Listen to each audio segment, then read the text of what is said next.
આવશું, કમલાની ચાલીમાં આવશું, પછી કમિશનર સાહેબને બોલાવશું ને પછી એનું આગળ તમારા માટે કોઈ આવ્યું નથી. મેડમ નહીં હાજર નહીં બોલાયો અને શું કહેશે ચેક નહીં ગયો ને તો કે તમને રાતોરાત સળગાવીને આપશું આવી અમને બળજબરી કરતો એની ઓકાત કઈ છે. તો ત્યારે મોદી નહીં જોતો તો ક્યાંય બેઠો એ છાપરામાં મારી નાખશું અમે કે ચાલી પાડી નાખશું. સમજી તમને નહીં લેવાનું. હા ઘર પાડી નાખશું. અને આ વસ્તુ અમે PSS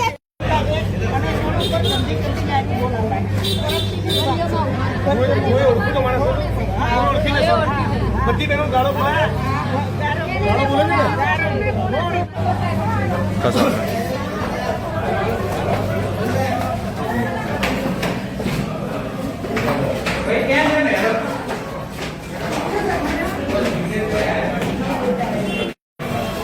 આ બાજુ પીએસઓ કોણ છે અહીંયા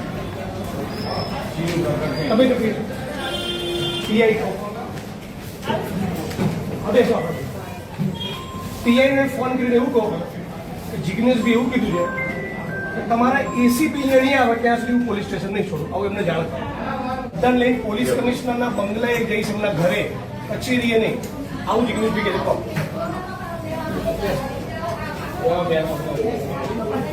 તમારે કોઈ ભાઈઓની પણ રાહ જોવાની નહીં, તમારે સીધું પોલીસ સ્ટેશન આવી જવાનું અને જે ગાળ કોણ કરી તમે ફરિયાદ લખાવો. પોલીસ સ્ટેશનમાં એવો શબ્દ વપરાય છે કે આ તમારી ત્યાંની મેટર છે. ખૂન ખરાબા થઈ ગયો હોય તો મારી પાસે આવો તો હું એનું સોલ્યુશન હલ કરી શકીશ. તો અમે કોઈનું ખૂન કરીને પછી આવી તો થઈ શકે. બીજું તો આનો કોઈ હલ નથી અમારે. મારા મારી કેસ હું કઈ વાતમાં જાણતો નહોતો. તમારું નામ મારામારીના કેસમાં તમારું નામ લખાવ્યું. માણસ મારામારી કરે તરત પોલીસે ફરિયાદ લઈ લીધી. અહીંયા બધા તમને મળવા માંગે છે. હા આ 78 વર્ષના કાકાએ બિલ્ડરના લોકો ઉપર હુમલો કર્યો, તમે આમની સામે ઓફેન્સ દાખલ કર્યો. જાઓ ઉભા. હા હા આ 78 વર્ષના કાકા જે શારીરિક અશક્ત છે, સરખું ચાલી નથી શકતા, એ લોકોને મારે છે. એમ તમે એફઆઈઆર દાખલ કરી છે આમની વિરુદ્ધમાં અને તમે એફઆઈઆર કરી છે આમની ઉપર આરોપી બનાવી દે. બીજું આ બિલ્ડરોના માણસો બધાને અશ્લીલ ગાળો બોલી જાય છે બધી બહેનોને. તમને અગાઉ ફરિયાદ કરી છે, લેખિતમાં પણ ફરિયાદ આપેલી છે. લેખિતમાં ફરિયાદ આપેલી ફેબ્રુઆરી. અત્યારે તપાસની એફઆઈઆર કરો. અત્યારે હાલ જ એફઆઈઆર દાખલ કરો કે ગાળો બોલી છે તમને અશ્લીલ બોલી છે.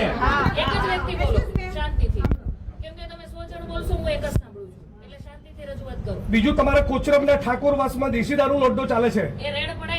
બીજું બાબુ ઠાકોરનો બીજો કોચરમમાં દારૂનો અડ્ડો ચાલે છે. ત્રીજો અડ્ડો ચાલે છે ઇંગ્લિશનો ઝાલાનો. ચોથો ચાલે છે કોચરમમાં ભીલવાસનો. કેમ ચાલે છે એ જવાબ પૂછવા આવે છે. કેમ દારૂના અડ્ડા ચાલે છે? તમે 78 વર્ષના વડીલ ઉપર ઓફેન્સ દાખલ કરો છો તો આ બધા બુટલેગર ઉપર ઓફેન્સ દાખલ કરો. હે પછી ખુલ્લા અડ્ડા ચાલે છે ને? ચાલે છે બધા. હા પછી વિશાલ મહેતાનો અડ્ડો ચાલે છે. કેમ અડ્ડા ચાલે છે? જવાબ આપો. આજે અત્યારે બધું બંધ કરાવો. કોણ છે એનો વહીવટદાર? નથી. આ તો એમને દારૂના અડ્ડા ચાલે છે. એમને દારૂના અડ્ડા ચાલે છે. લખો બધી રજૂઆત એફઆઈઆર કરો.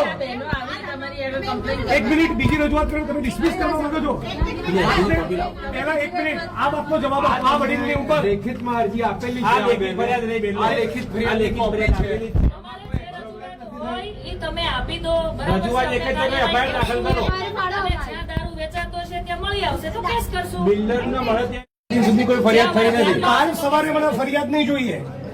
તમારા જ્યુરિસ્ડિક્શનમાં દારૂના અડ્ડા મને લાગે છે તમારા ડીસીપીને મારે કહેવું પડશે. તમારા પોલીસ ઇન્સ્પેક્ટરને સમજાઈ નથી રહ્યું ઓફેન્સ દાખલ કરવાનું. સ્ત્રીઓને અશ્લીલ ગાળો બોલવી એ ફોજદારી ગુનાનું કૃત્ય ના કહેવાય. બિલ્ડરોના માણસોને બીજું ખબર પડી એટલે 78 વર્ષના કાકાને ઉપર ઓફેન્સ દાખલ કરી છે. તમે હજી એમનો ગુનો દાખલ કરવાની જો સૂચના ન આપી હોય અને 20 દારૂના અડ્ડાનું લિસ્ટ હું જાહેર કરવાનો છું. તમારે ન કરવું હોય તો ડીસીપી ના ત્યાં જવું અને મને ના પાડી દો. તો હાલ ફોન મૂકીને ડીસીપી ને કહું. કે ભાઈ મારે ફરિયાદ કરવી છે. ના ના અત્યારે હાલ તમે પેલા પાલડી પીએની પાલડી પીએને તમે સૂચના આપો. 5 ફેબ્રુઆરીથી ફરિયાદ આપી છે, એફઆઈઆર કરે એમાં. હું એફઆઈઆર ની કોપી લઈને પછી જઈશ. તમે એમને આદેશ કરો, તમારાથી ન થઈ શકે તો મને પ્રેમથી ના પાડો તો સીપી ના ઘેર જવું, ઓફિસ નહીં જવું, ઘરે જઈશ. નીકળજો.